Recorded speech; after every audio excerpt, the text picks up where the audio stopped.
Hello my wildlings and welcome back to Turnabout in the Fast Lane. In the last episode we had taken apart a little bit of Maurice Upstairs' script, as it were.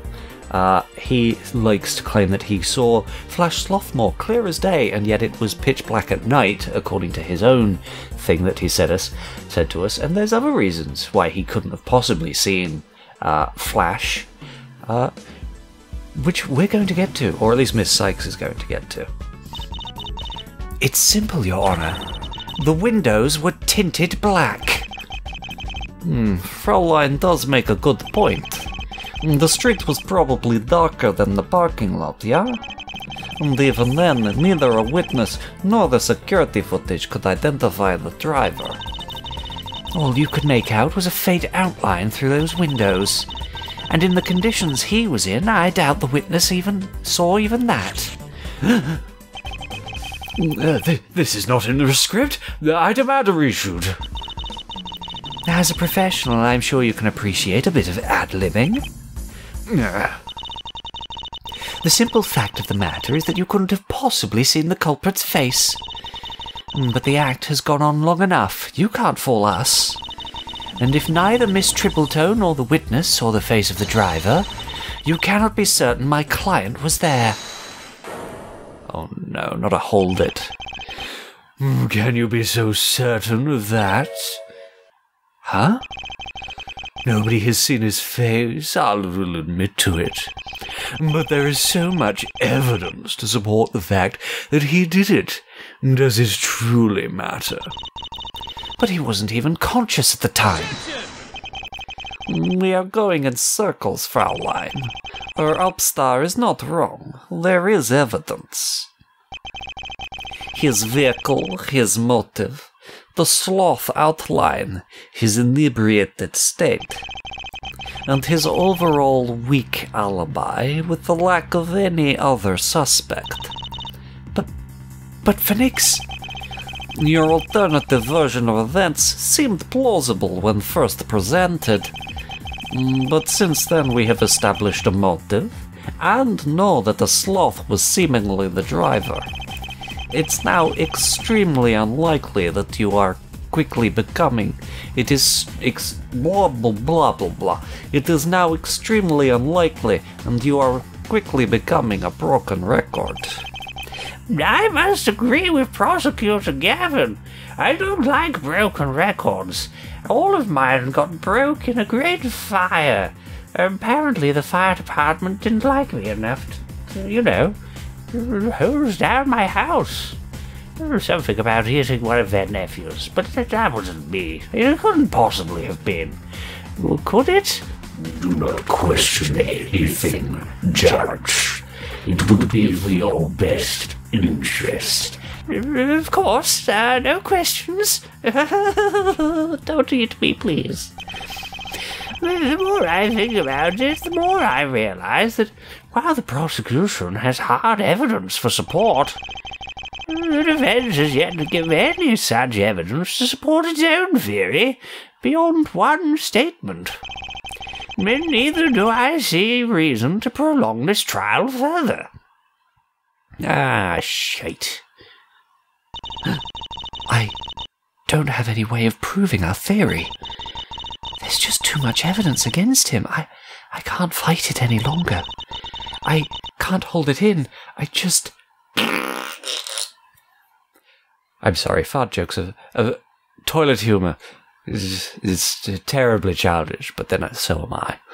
Did he actually do it? Is Flash the killer? I don't know anymore. Of course not. Don't be ridiculous. Thank you, Apollo. Athena, you're doing just fine. But I don't know how. Is he even innocent? You know what Mr. Wright says about smiles, right? Yeah, I do. But I just don't see a way out of this. We have no evidence. You shouldn't lose faith in your client, or what you yourself felt in his heart. The evidence may say one thing right now, but we still haven't explored every possibility. And until we know for sure, a verdict at this time wouldn't sit well with me. You think so? Hey, Athena, shift over for a second.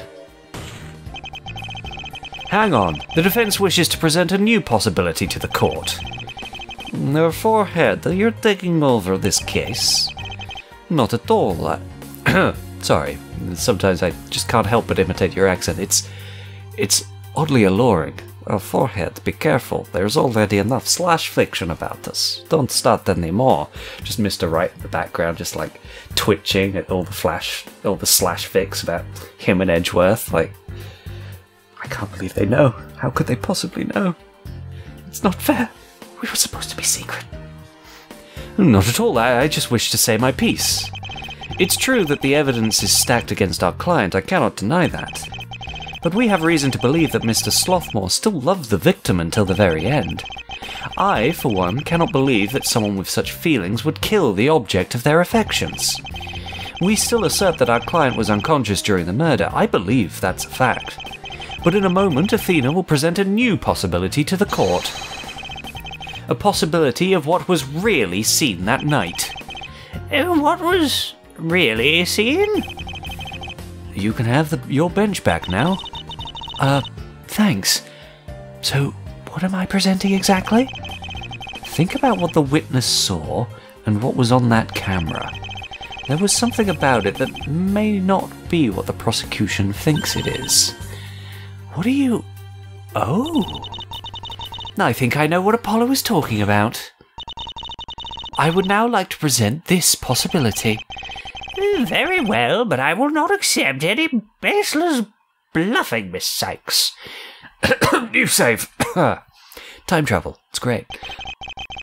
I hope you're ready for the consequences. With my time-traveling magic shoes, always. You can do this, Athena. You just need to show them that it's plausible. The possibility is... It's another... Well, it's obviously not a different car to Flash's. We know that for certain. It's definitely another sloth. What if the outline seen in the car was not Flash, but another sloth altogether? Ignore the fact that I mucked that up. My point still stands. Another? Would you please explain, Miss Sykes? All we know of the driver is that they were a sloth, but their face is never seen. You've taken this as Flash's silhouette, but what if it's not? Granted, the culprit is seemingly a sloth, but maybe it's not the sloth that you think. Did our judge not warn against baseless bluffs, Fraulein? You need some evidence to back up your claims, yeah? Prosecutor Gavin is right. I require some evidence before we pursue this point further. Evidence, huh? Well, I don't have any, but maybe... Prosecutor Gavin, were the keys to the car found on my client's person? Well, Mr. Gavin? Nein, they were not. Nor were they ever found at all. Then they were probably taken by the true killer when they fled. Or the defendant simply dropped them while fleeing himself. But one way or another, they are missing. Car keys added to the court record. Car keys are missing. I'm sorry, but that amuses me for some reason. But if the keys haven't been found around the DMV, in the car, or on my client, then it's also likely that someone has taken them, and only the true culprit could have done so. Just because we have not yet to... Oh god, my brain is going all fuzzy. Maybe I should have eaten something today. I should do that after the recording. I'm getting hungry, and it's like 4 o'clock in the afternoon. I need to eat. But anyway, this is not what I need to do right now. We can do that later. Just because we have yet to find them does not mean they weren't lost in your client's drunken state. This court needs hard evidence, Fraulein. Oh, we've got to hold it. Excuse me, but someone is here to see Mr. Justice. The bailiff just is whatever ridiculous voice comes to mind immediately, and I approve. I approve of my own decision. I made a bold choice and I stuck with it. Huh? To see me? You'd better go see what it is, Apollo. All right, but I'll make it quick.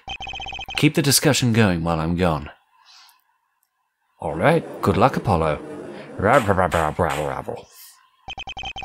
Well, the issue with the missing car keys does raise a few questions.